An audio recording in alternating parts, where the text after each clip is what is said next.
Morning, everybody. So, as a result of my concussion, I should be reading less computer screen and more book. And I started off with Edible and Medicinal Plants of Canada. The authors are McKinnon, Kershaw, Arnesen, Owen, Karst, and Hammersley Chamber about the spruce. Why? Because I made spruce bud syrup last year, and it was so delicious. I just have to do it again. So, the Latin name for spruce is Picea, P-I-C-E-A, so pronounce it anyway. Food. Spruce beer was popular among early northern travelers and was important in preventing scurvy. It is said to taste like root beer. Should make it root beer. Maybe non-alcoholic. The cambion, or inner bark, was harvested in spring and either eaten fresh or dried into cakes and eaten with berries. Dried inner bark can be ground into a nutritious meal for extending flour during times of food shortage. Tender young shoots, stripped of their needles, can be boiled as an emergency food. The branches were made into a tea. As with fir, spruce needles are an exceptional source of vitamin C in winter, and the flavonoids have antioxidant properties as well. Medicine. Spruce is among the top 10 medicinal plants used by First Nations. The sticky sap or moist inner bark was used in poultices on slithers, sores, and inflammations.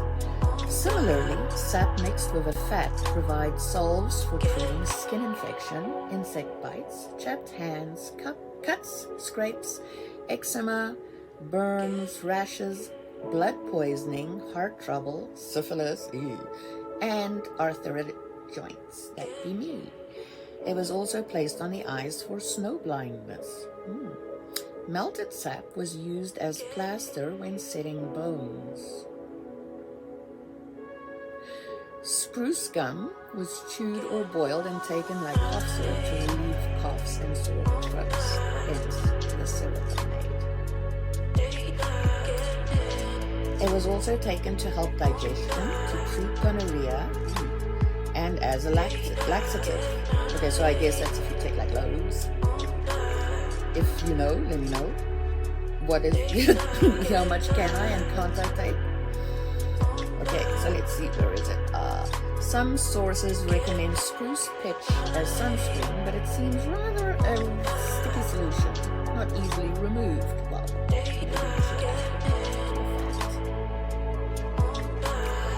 emerging needles were boiled to make an antiseptic wash, or chewed to relieve cough. Medicine teas made from the inner bark were believed to cure rheumatism. I should drink the tea then too. Kidney stones and stomach problems. Hot spruce needle tea was used to stimulate sweating and to treat scurvy and cancer. And the vapor was inhaled to relieve bronchitis. Oh, here comes Cleo. Cleo, get out of the way. I'm reading here. Cleo, shoo, cat. Oh, there we go. So where was I? Okay, the vapor was inhaled to relieve bronchitis. So that's a good thing to know. Like if somebody has bronchitis, grab a couple of needles, throw it on the stove, and boil it up for them, right? The cone was used for toothaches, venereal diseases, pain, urinary problems, and to assist women after childbirth. What kind of assistance? Does anybody know? The bark was used for respiratory ailments, tuberculosis, and diarrhea, and as a sweet bath for rheumatism and backaches. Ooh, again, me both. I'm definitely going to be looking for more of these guys. Rotten, dried, finely powdered wood was used as baby powder and for skin rashes. Get that right, the rotten wood. The roots were used to treat trembling and fits, stomach pain, and diarrhea. Sorry, try it again.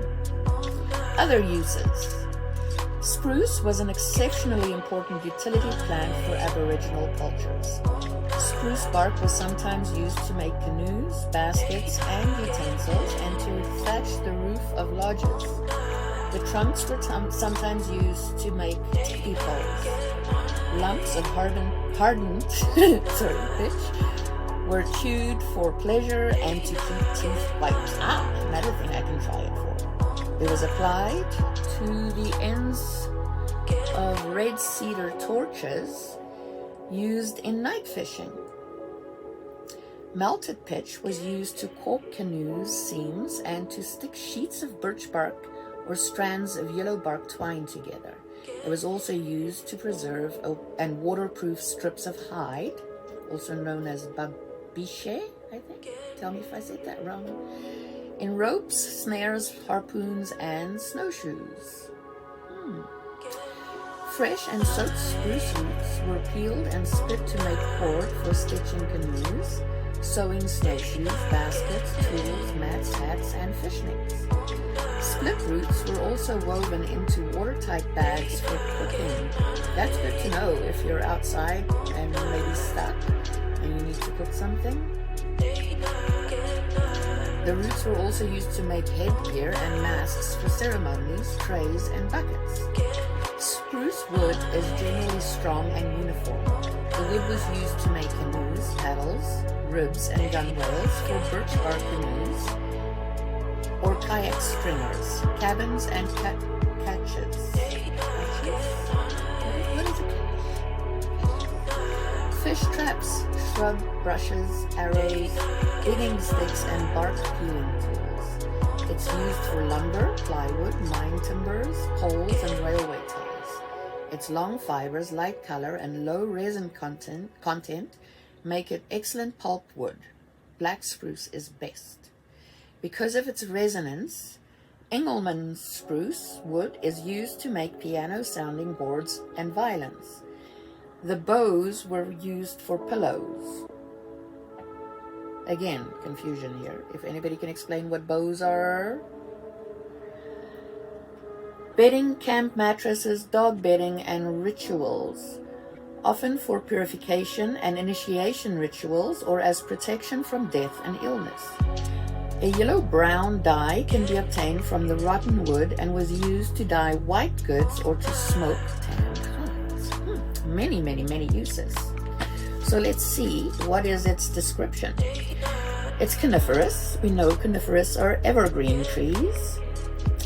20 to 95 meters tall, with thin, scaly bark. Leaves are pointed, four-sided needles. Squarish. 1 to 3 centimeters long, borne on persistent stubs and spirally arranged. This book doesn't have really good pictures. On all sides of the branches, so it goes around on persistent stubs. What's a persistent stub? We'll have to look into that. Okay, cones, male or female, with both sexes on the same tree. The seeds are in the female cones with thin, flexible scales. Hanging, they produce from May to July, open in autumn and fall intact. And how many do we have in Ontario? 1, 2, 3, 4, 5 different types by the look of it.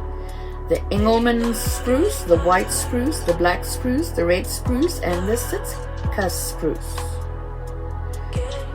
The Engelmann is your shortest spruce, growing at 50 meters tall. The white spruce, 30 meters. Black spruce, 25 meters. Oh, so he's actually the shortest. Yeah, the Engelmann is the tallest. And the red spruce? Oh, no. Oh, goodness. Red spruce is 40, but the Sitka spruce is 95 meters tall. And they grow in BC. The red spruce in Nova Scotia. The black spruce is in Newfoundland. The white spruce, Manitoba. And the Engelmann spruce, BC and Alberta. So what, not in Ontario? I know we have spruce in Ontario. What spruce do we have in Ontario? Anybody willing to comment? And with that, it is all for the Spruces today. Thank you very much for listening. Sorry about my tooth. Gotta get that fixed. Anyways, so there you go. Happy Friday. TGIF.